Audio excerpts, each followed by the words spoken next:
말씀을 배웠죠. 그죠? 비유의 내용들은 여러 가지였어요. 하나하나 세어보니까 7가지더라고요. 씨 뿌리는 비유, 또 밭에 가라지 비유, 또 겨자씨 비유, 또 누룩의 비유, 밭에 감추어진 보화, 또 진주를 사는 비유, 그리고 그물의 비유. 7가지를 이렇게 쭉 살펴보면요, 씨 뿌리는 비유에서는요, 천국은 복음의 씨앗이, 그죠? 복음의 씨앗이 밭을 변화시켜서 열매 맺게 하는 것. 그런데 그 밭 속에는 놀랍게도 이제 알곡만 있는 것이 아니라 거기 가라지가 뿌려졌다. 그래서 가라지 비유가 곁들여져 있고, 그 겨자씨 비유를 이야기하면서 아주 방해하는 세력에도 불구하고 그 점차 확대되어지는, 마치 점점 생명력을 가진 것들은 자라내고 번성한다. 마침내는 누룩을, 서마를 다 불풀게 하듯이 완전히 변화시킨다. 자, 이 천국을 발견한 자들, 보화를 발견한 자들은 자기 소유를 다 팔고 그걸 산다. 그래서 이게 다 하나님의 일하심 속에 있다. 우리가 하나님의 사람이구나 라고 하는 걸 깨달아 알고 하나님 앞에 순종하는 자가 되어진다. 천국은 마치 진주를 발견한 자, 같이 반복하는 것처럼 보여지는 그런 비유죠. 그 내용 속에서는 뭐예요? 역시 밭을 사기 위해서 자기 소유를 다 파는 것 강조했어요. 마지막에 심판이 있다. 그물의 비유죠. 그물에 걷어들여서 좋은 것과 나쁜 것을 이렇게 구분해내듯이 심판 때가 되면 천국에 가는 사람과 지옥에 갈 사람들을 구분하게 된다. 그렇죠? 자, 그러면서 뭐라고 그래요? 이 모든 것을 깨달았느냐. 성경 전체에 있는 내용들이 다 이거라는 거죠. 이 모든 것을 깨달았느냐. 제자들이 대답을 해요. 그렇습니다. 어떻게 깨달았을까요? 그들은 아직도 복음서에 머물러 있는 사람들로 지금 나타나고 있죠. 복음서에 머물러 있다고 하는 이야기는 하나님의 눈을 가지고 보지 못하는 사람들, 사도행전 2장 이후에 거듭난 사람들이라고 볼 때 아직 거듭나지 못했어요. 깨닫는 것 같으나 세속적인 가치관을 가지고 깨닫는 사람들. 그렇죠? 안타깝죠. 자, 주님은 이렇게 말씀하셔요. 이 모든 것을 깨달았느냐? 예수께서 52절에 그러므로 천국의 제자 된 서기관마다 마치 새 것과 옛 것을 그 곳 가서 내오는 집주인과 같으니라. 바로 집주인, 이것을 깨달은 사람은 집주인이다. 성도들은 이제 집주인이다. 그런데 집주인은 어떤 사람이에요? 천국의 제자고 천국의 서기관이다. 이렇게 말씀하고 있는 것을 보게 되죠. 그렇죠? 천국의 제자, 천국의 비밀을 아는 것이 허락된 사람. 불신자들에게는 천국의 비밀이 감춰져 있는 것이고 닫혀져 있는 것인데 비해서 이 사람들은 천국의 비밀을 아는 것이 허락된 사람들 뿐만 아니라 그 천국의 비밀로 훈련되어져서 그것을 다 능하게 다뤄낼 수 있는 사람들, 천국의 제자죠. 천국의 서기관, 예수님 당시에 유대인들 속에는 서기관들이 있었죠. 성경을 베끼는 일을 했어요. 당시는 오늘날과 같이 성경이 흔하지 않은 시대고요. 또 인쇄술이 발달하지 못해서 이렇게 한 번에 여러 권의 책을 한꺼번에 만들어내는 것을 할 수가 없는 시대였어요. 그래서 성경을 베껴 써야 되죠. 베껴 쓰는데 거기에 온 정신을 집중하지 아니하면 틀려버리니까 그들은 집중할 수밖에 없고, 그리고 그것을 집중하다 보니까 성경을 연구할 수밖에 없고, 그리고 그것을 남에게 가르칠 수도 있는 사람들이었어요.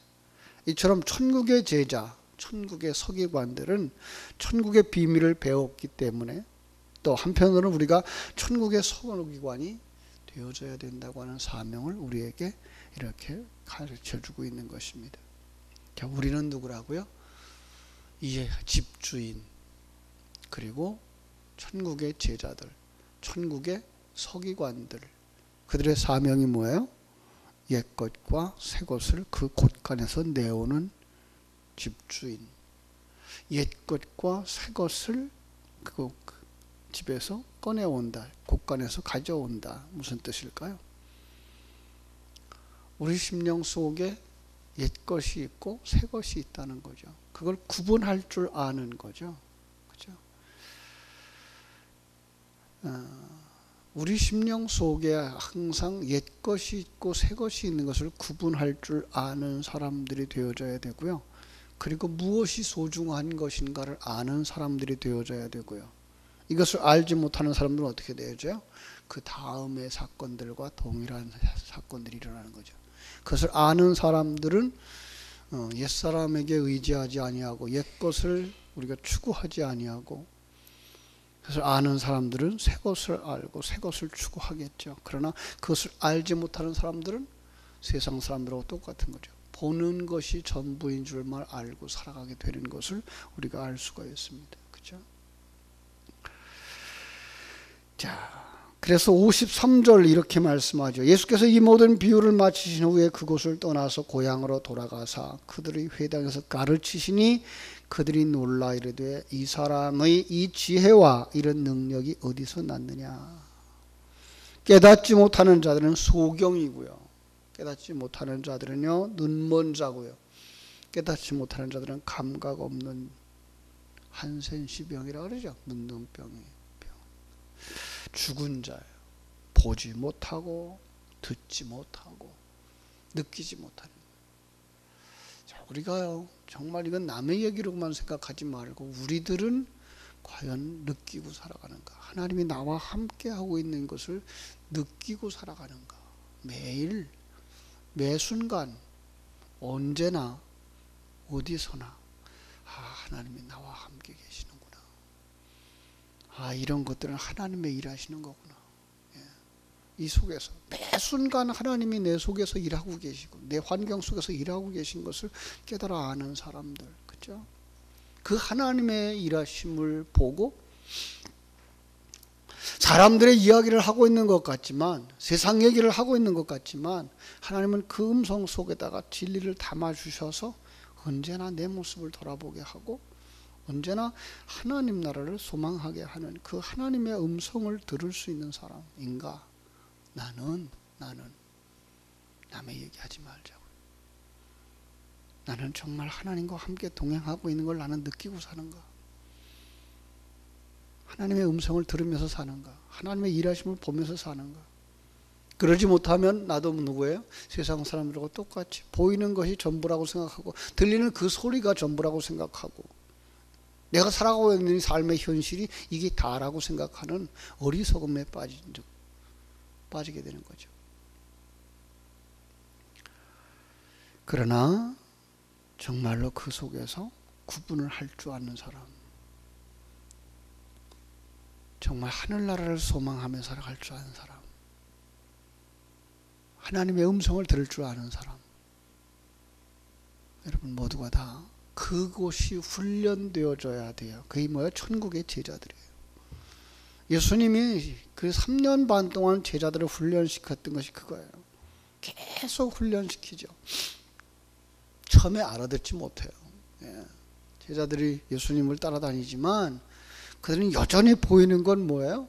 그냥 눈으로 보이는 세상 다른 사람들도 보는 그것들. 그 사건이 끝나면 예수님은 설명을 해줘요. 그래도 못 알아들어요. 그게 언제 생각나더라고요? 성령이 임하셨을 때.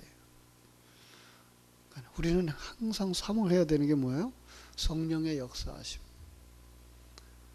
이 사건 속에서도 하나님이 내게 뭘 말씀하시는가를 생각해낼 수 있고, 그리고 그것을 보려고 애쓰는 그런 감각을 살려갈 때, 주일 설교 때 말씀을 나눴던 헬렌 켈러와 같은 사람, 정말로 야수처럼 동물처럼 소리 지르는 것이 전부였던, 내동댕이 치는 것이 전부였던, 근데 그 거친 손바닥에 계속 감각을 넣고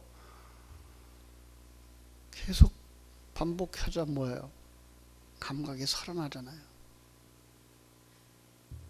그리고 그에게 계속해서 말하는 법을, 소리내는 것을 훈련시키잖아요.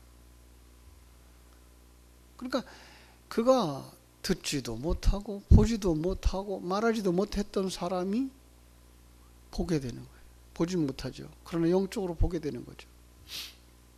말하지 못하던 사람이 말하는 사람이 되어지는 거죠. 그래서 다른 사람에게 내가 깨달은 것들을 전할 수 있는 사람, 강연자가 되어질 수 있는 거죠.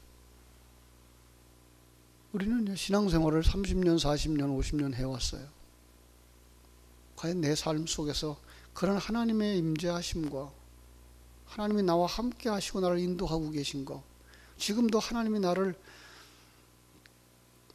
인도하시고 계시며 말씀하고 계시다는 사실을 입술로는 말해요. 나 다 안다고. 하나님이 나와 함께하는 것 안다고. 그런데 느끼지 못하는 거예요.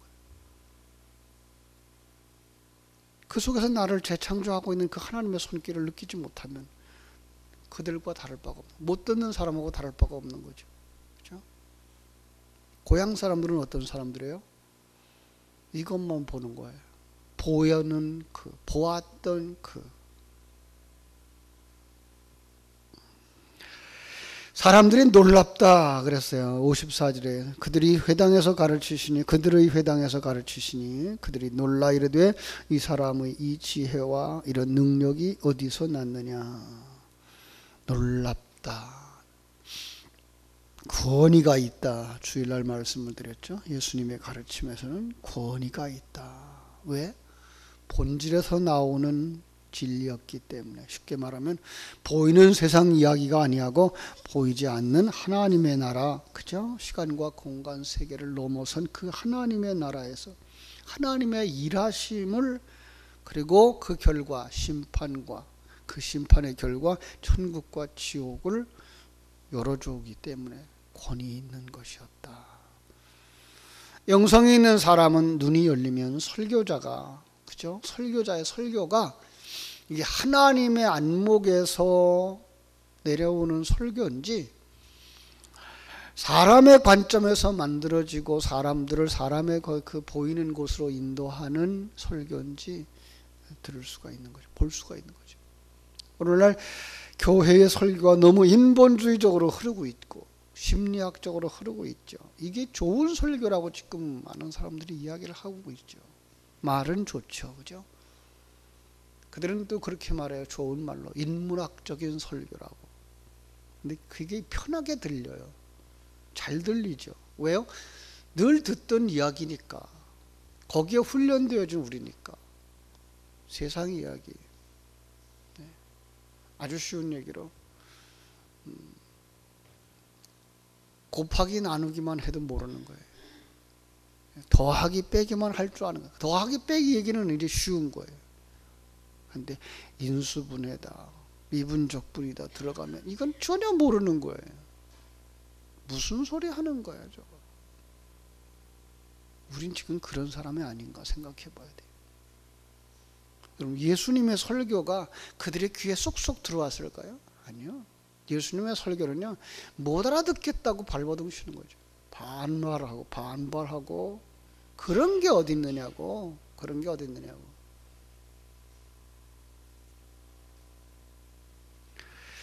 거부 반응을 하는 것을 우리는 알 수가 있습니다. 혈기를 낼 정도로. 그죠? 심지어 그 종교적인 사람들은 뭐라고 해요? 하나님을 회방하는 자들이다라고. 하나님을 회방하는 소리라고. 성경에 있는 단어로 그대로 얘기하면은 참남한 자라고. 하나님을 비방하는 자라고. 이렇게까지 예수님을 평가했어요. 왜 그래요? 자기들이 못 알아들으니까. 그런데 거기서 뭐예요? 따라오는 자들이 있다는 거죠. 듣는 자들이 있더라는 거죠. 그들은요, 많은 학문을 가졌기 때문에 들은 게 아니에요. 영성이 열려있기 때문에 들리는 거예요. 그들은 마지막에 언제? 사도행전 2장에 가서 그들은 성령으로 거듭났을 때 거기에 깊은 진리를 자기들도 가지고 이제 펼쳐낼 수 있는 사람들이 되어지는 거죠. 마치 옛것과 새것을 곳간에서 가져오는 자들과 같은 거예요. 그게 보지 못하면 어떻게 해요? 저거 목수 아들 아니야? 그거밖에 말할 수 없는 거예요. 목수 아들 아니야? 분명히 예수님은 목수의 아들이었죠. 그런데 그 목수의 아들 아니야? 라고 하는 말 속에는요, 어떤 내용이 담겨져 있어요? 야, 네가 동네에 어기어기에 뛰어다니면서 개구장이로 크는 거 내가 다 봤다. 이 말 하는 거예요. 나는 네 아버지 요셉도 잘 알아. 요셉하고 나 친구잖아. 네가 그 사람 아들 아니야. 너 참 많이 컸다. 야, 그런데 네가 우리를 가르치려고 그러니? 이런 거예요.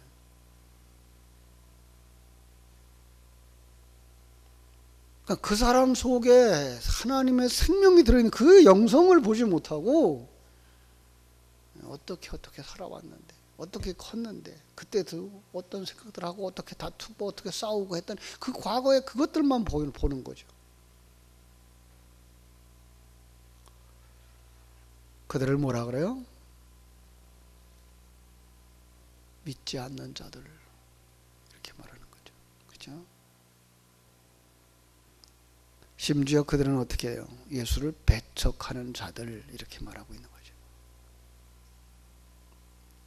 그럼 그 사람들은 뭐래요? 보지를 못하는 거예요. 하나님의 진정한 역사를. 그래서 58절에 우리 성경은 이렇게 말하죠. 그들이 믿지 않음으로 말미암아 거기서 많은 능력을 행하지 아니하셨다. 예, 믿음이 없기 때문에, 그들의 믿음이 없기 때문에 그들에게 계속해서 표적을 보여주어도 깨달아 알지 못하죠. 하나님은 거기서, 예수님은 거기서 능력을 행하지 아니했다. 표적을 행하지 아니했다. 이사야서 7장 9절에도 이렇게 말씀하셔요. 너희가 굳게 믿지 아니하면 너희는 굳게 서지 못하리라. 믿음이 있어야 그 믿음 위에 설 수가 있는 거죠. 누가복음 5장에도 보면요, 8장에도 보면요, 예수님이 그 딸이 죽었다고 하는 소식을 듣고 절망하고 있는 회당장에게 이렇게 하지 말죠. 두려워하지 말고 믿기만 하라. 그리하면 딸이 구원을 얻으리라. 믿으면 하나님의 구원을, 은총을 체험할 수 있다. 거꾸로 보면 뭐예요? 하나님의 은총을 덧입은 사람은 거기서 믿음으로 간다는 거죠.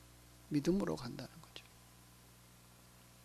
하나님의 생명이 들어온 사람들은 그게 믿음으로 가는데 어떤 게 믿어져요? 하나님의 전능하심이 보여져요. 예수 그리스도의 사역이 보여져요. 성령의 사역이 보여져요. 지금 과거의 예수님 시대의 그 사람들뿐만 아니라 오늘 우리가 하나님의 생명이 내 속에 있으면 그게 믿어진다니까요. 하나님의 전능하심이 믿어진다니까요. 많은 사람들이 얘기하죠. 아니, 하나님이 전능하다면 그런 놈들 그냥 놔둬? 아니, 하나님이 다 안되면서 어떻게 그럴 수가 있어? 세상이 다 이렇게 거꾸로 돌아갈 수가 있어? 그거 세상 돌아가는 것과 그 속에서 일하시는 하나님을 볼 줄 알아야 되는 거예요. 세상 거꾸로 돌아가는 것, 세상이 악하여져 가는 것만 보는 사람은 뭐예요? 그냥 보이는 것만 보이는 사람이라고요. 인간이 점점 더 각박해져 가는 것, 그건 보이는 것만 보이는 거라고요. 그 속에서 하나님의 일하심을 보이는 것 때문에 뭐예요? 나를 만드시는구나. 그 속에서 하나님의 사람들을 만드시는구나. 하나님의 사람들을 그래도 하나님은 거기서 완성시키는 거야. 그걸 보는 거예요. 그러면 뭐예요? 원망할 수가 없어요. 원망할 이유가 없어요. 불평할 이유가 없어요. 왜요? 하나님의 일하심을 보기 때문에. 여러분, 우리는 하나님의 일하심을 보는 사람일 뿐만 아니라 내 속에서 이건 옛사람의 지금 장난이야, 이건 새사람의 일하심이야를 볼 수 있어야 되고, 새사람이 완성되어져 가도록 우리는 뭐예요? 지금 보여준 이 6가지, 7가지의 재앙, 그 비유들을 하나하나 묵상해 가면서 하나님은 이렇게 일하시는구나 누릴 수 있어야 돼요. 그래서 천국에서도 그래서 궁궐도 초가집도 부유했을 때도 건강할 때도 그리고 병들었을 때도 거기서 하나님과 함께 하고 있음을 마음껏 누릴 수 있는 사람이 되어져야 돼요. 이것도 아니야 저것도 아니야 피하여 다닐 것만이 아니라 여러분 그 속에서 내가 하나님의 사람으로 만들어져 가고 있음을 누릴 수 있는 사람들, 이 새벽에 하나님 앞에 부르짖어 기도하다가 그렇게 생명 주시는 주님을 만나고 그 생명을 발견하도록 역사하시는 성령님의 은혜를 덧입어서 정말 믿음의 사람으로 굳게 서가는 여러분들, 그래서 여러분 속에서 기적이 일어나게 되기를 주님의 이름으로 축원합니다. 기도하겠습니다.